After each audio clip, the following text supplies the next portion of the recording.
At a church in Ethiopia's Tigray region, watchman Maru Gabramariam walks through rows of recent graves. But many of those buried here can't be identified. Some, he says, lay out for days before being brought to be buried. Others were eaten by dogs. This is Mai Kadra, the epicenter of waves of ethnic killings that have spread across western Tigray. It's a region of rich farmland where Tigrayans and ethnic Amharas once lived and worked side by side. But conflict has turned neighbour on neighbour. Shortly after fighting broke out between Ethiopia's military and the Tigray People's Liberation Front in early November, conflicting reports of killings emerged from Mai Kadra. Amharas said they were attacked by Tigrayans. Tigrayans who fled across the border to Sudan said they had been driven out by Amharas. Through more than 120 witness accounts, Reuters has pieced together what happened and the chain of events it unleashed. It began on November the 9th. That's when, according to Amhara residents, Tigrayan youths, supported by Tigrayan militiamen, went door to door in Amhara neighbourhoods. They arrived at Hagari Mogasi's home at 4 p.m. and called for her husband Abiyu Sagai. When he emerged, they hit him with a machete. They hit him with sticks. He was hit by the sticks and then with a bullet. The one named Captain, standing from there, he shot him from there. And then after that, a machete to the head. His arms too. They cut him and put him in the fire. A spokesman denied the TPLF had targeted Amhara civilians in Mai Kadra.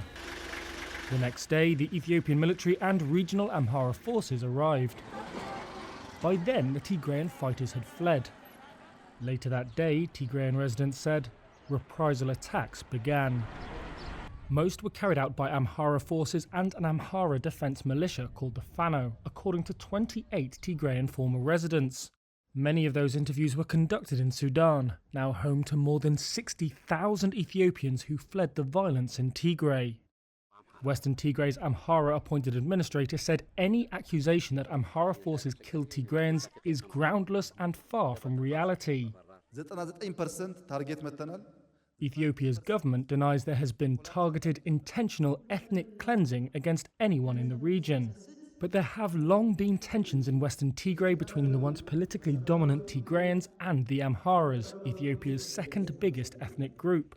Amharas claim western Tigray as their own as far as the Tikezi River.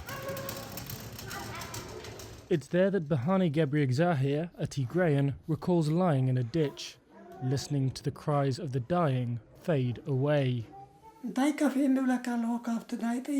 That was in mid-January.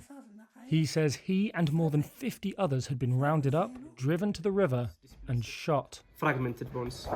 Bahan was faced with a choice: die in the ditch or drag himself to the road. He chose to live. The number who have died from both sides remains unclear.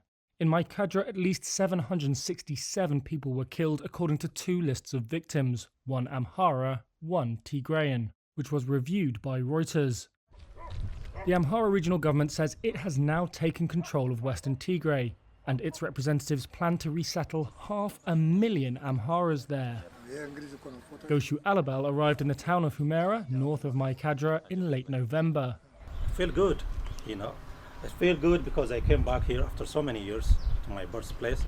When Reuters visited the area in March, street signs had been repainted to the Amharic language. Many Tigrayan villages have been destroyed. And on one gate in Mai Kadra, words in Amharic have been graffitied. This is ours.